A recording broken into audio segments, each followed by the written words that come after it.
Hallelujah, सबको जय मसीह की। Praise the Lord. मेरा नाम पॉल तारिक खान है और फिर एक नई वीडियो में मैं आपके सामने आया हूँ। और हमेशा की तरह वीडियो में वचन में जाने से पहले कुछ बातों को शेयर करना चाहूँगा कि पवित्र आत्मा इसलिए पवित्र आता है ताकि वो आपको पवित्र कर सके। पर हम देखते हैं कि दुष्ट आत्मा लोगों को दुष्ट कर देती है। क्यों? क्योंकि वो पवित्र आत्मा को काम करने का मौका नहीं देते। आज का थंबनेल और टाइटल देख के समझ गए होंगे किस टॉपिक विषय के बारे में बात कर रहा हूँ कि परमेश्वर ने क्यों बिच्छुओं को महलों को रौंदने के लिए कहा, मेरे प्रिय भाई बहनों। हालेलुया। तो आज एक वचन की तरफ आपका ध्यान केंद्रित करना चाहूँगा। अगर हम पढ़ते हैं यशाया अगर 34 उसका 13वां पद जो आपकी स्क्रीन पर आ रहा है, इस प्रकार लिखा हुआ है कि उसके बच्चों में कांटे और गढ़वाले नगरों में बिच्छू पौधे भटके या उग आएंगे मेरे प्रिय बहनों, और वे गीदड़ों का अड्डा और शुतुरमुर्ग का निवास करेंगे। गीदड़ों का अड्डा बनाएंगे मतलब महल क्या? आप जो महल है, जो मकदस जो परमेश्वर ने हमें दिया है, अगर आप परमेश्वर के कहे अनुसार नहीं चल रहे हैं, अगर परमेश्वर के अनुसार आप जीवन को नहीं बिता रहे हैं, तो अपने महल को आप बिच्छुओं का क्या बना रहे हैं? अड्डा बना रहे हैं। और बिच्छुओं का दुष्ट आत्माओं से कहीं ना कहीं कनेक्ट होता है। और बिच्छू दुष्ट आत्माएं मेरे प्रियानो दुष्ट आत्मा का प्रतीक है। इस बात को ध्यान रखें। बिच्छू, लोमड़ी, जितनी भी जानवरों के बारे में बात की है जो अशुद्ध ठहराएं परमेश्वर ने लय व्यवस्था के अनुसार मेरे प्रियानो, उनका कहीं ना कहीं कनेक्शन दुष्ट आत्माओं से है मेरे प्रियानो। इसलिए हम देखते हैं कि यीशु मसीह ने भी हेरोदेस के बारे में कहा, जाओ उस लोमड़ी से कह दो। और देखते हैं शैतान भी सांप का रूप लेके आया मेरे प्यार आदम को, हवा को बहकाने। तो ये कहीं ना कहीं दुष्ट आत्मा को पढ़ते हैं। अगर आप इन्हें जगह देते हैं अपने जीवन में काम करने के लिए, तो आपके जीवन को वो एक अड्डा बना लेती हैं और आपके शरीर को अपना अड्डा बना लेती हैं। इस बात को ध्यान रखें। और फिर दुष्ट आत्मा आपके शरीर से, आपके जीवन से खेलने लगती हैं मेरे प्रियानों। और बिच्छू क्या है? बिच्छू एक जहरीला जानवर है मेरे प्रियानों। जब वो डसता है तो क्या है? वो चढ़ता है लोगों के अंदर, वो उसके अंदर जहर होता है और वो इन्फेक्शन, वो अपना जहर बहुतों के अंदर छोड़ देता है मेरे प्यारों इन्फेक्शन के तौर पर।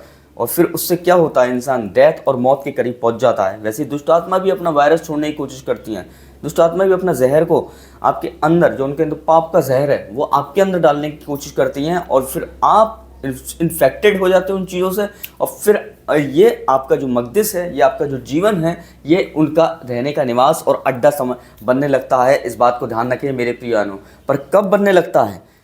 तब बनने लगता है जब हम दुष्ट आत्मा को आप जगा देते हो। इसलिए बिच्छू दुष्ट आत्मा का अंधेरे का प्रतीक है। इस बात को ध्यान रखें मेरे प्रियानों। और जहरीला है। वैसे ही दुष्ट आत्माएं भी मेरे प्रियानों एक जहरीली बिच्छुओं की तरह होती हैं, जहरीली जानवरों की तरह होती हैं जो अशुद्ध माने गए। इन जानवरों को अशुद्ध क्यों माना गया है? क्योंकि इनका कनेक्शन कहीं ना कहीं अंधकार की शक्तियों से जुड़ा हुआ है। इनका कनेक्शन मेरे बहनों, इनकी कनेक्टिंग कहीं ना कहीं दुष्ट आत्माओं से कनेक्ट है। इसीलिए बाइबल के अंदर इन्हें अशुद्ध माना गया है मेरे प्यानों।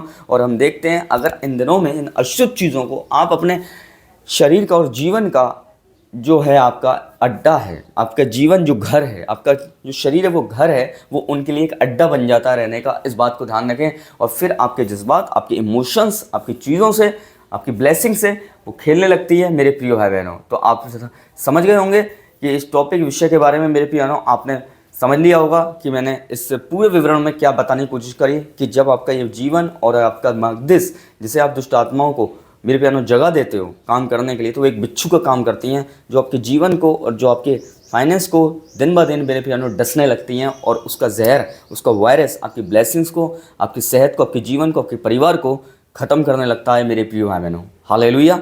तो आज परमेश्वर इस वीडियो के माध्यम से आपको आशीष दें मेरे प्रिय भाइयों बहनों। और मैं विश्वास करता हूं कि आप इस वचन के द्वारा आपको बहुत कुछ समझ में आया होगा कि बिच्छू क्या है? आपके जीवन का अड्डा है। इसलिए इन बिच्छुओं को, एक जो जहरीला जानवर है, जो एक दुष्टात्मा का प्रतीक है मेरे प्यानों, उस दुष्टात्मा को जगा ना दो जो एक बिच्छू की तरह आपके जीवन में काम कर सकती है, जो अपने वायरस, अपने जहर को आपके परिवार के अंदर फैलाने में एक मुख्य रोल अदा कर सकती है। इसलिए इस बात को ध्यान रखें। अपने जीवन में बस यीशु मसीह को, परमेश्वर को जगा दीजिए। धन्यवाद प्रभु। हालेलुया। एक नेक्स्ट वीडियो में बहुत जल्दी मिलते हैं। तब तक के लिए खुदा आपको बरकत दे। जय मसीह की।